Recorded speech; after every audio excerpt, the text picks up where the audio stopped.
Welcome back to MMA Meltdown on 102.3 ESPN. We have a very special guest today, Brian, the All-American Stann, who will be facing Michael Bisping at UFC 152. Hey, how's it going, Brian?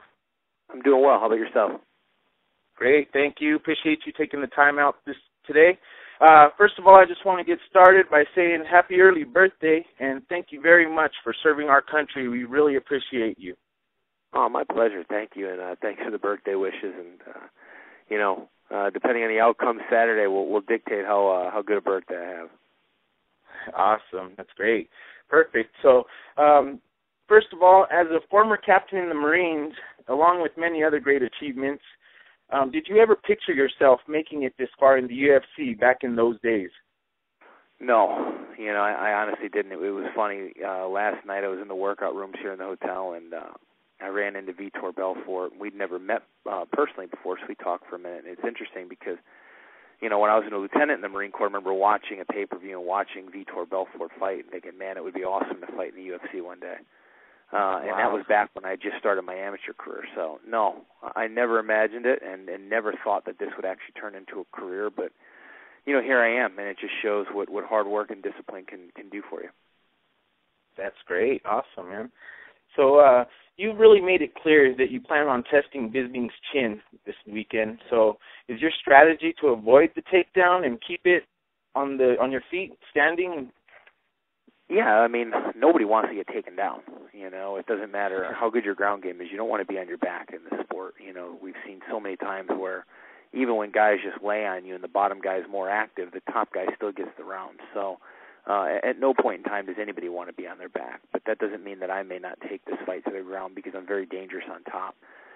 In just about every fight I've ever been on top of the guy, I've knocked him out from ground and pound from top positions. So, I have no issues with the fight going to the ground, but I want it to be on my terms. Sure. Definitely. All right. So how incredible does it feel, even being bumped out of the co-main event, but still to be a part of such a stacked card at UFC 152? It's a great honor.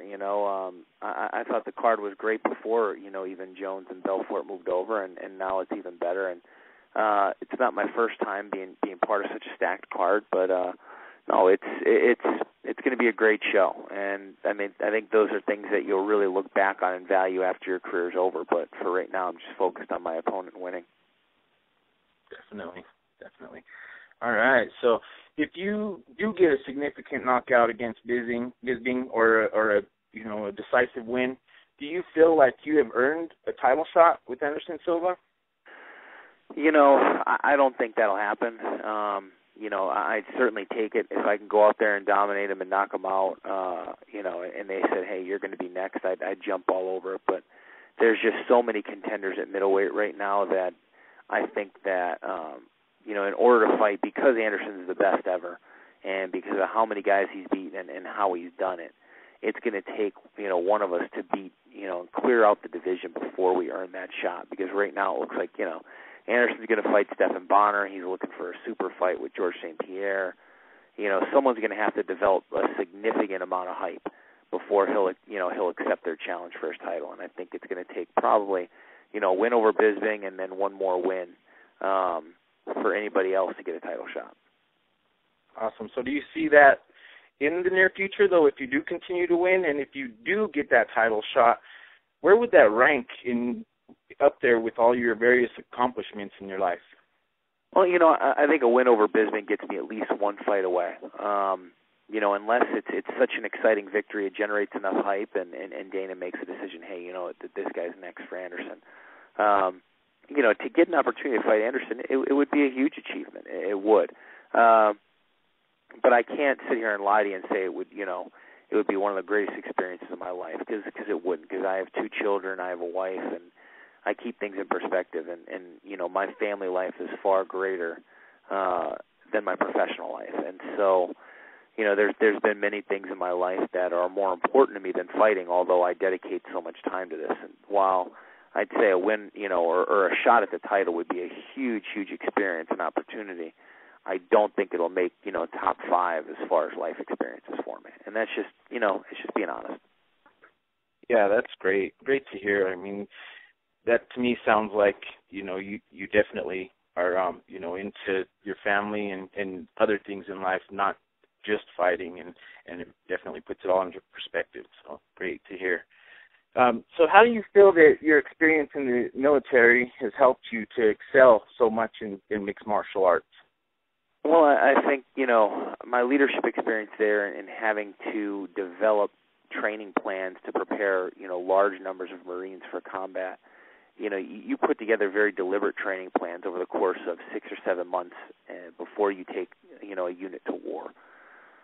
When we train MMA, that doesn't happen very often. Even some of the most significant of coaches, they kind of wing it. You know, there's a little bit of a plan in place for what we need to work on with this fighter and what the game plan is, but there's nothing that's laid out kind of day to day and week by week what techniques need to be worked on and what practice is going to focus on. Where, you know, for me, I kind of do that internally.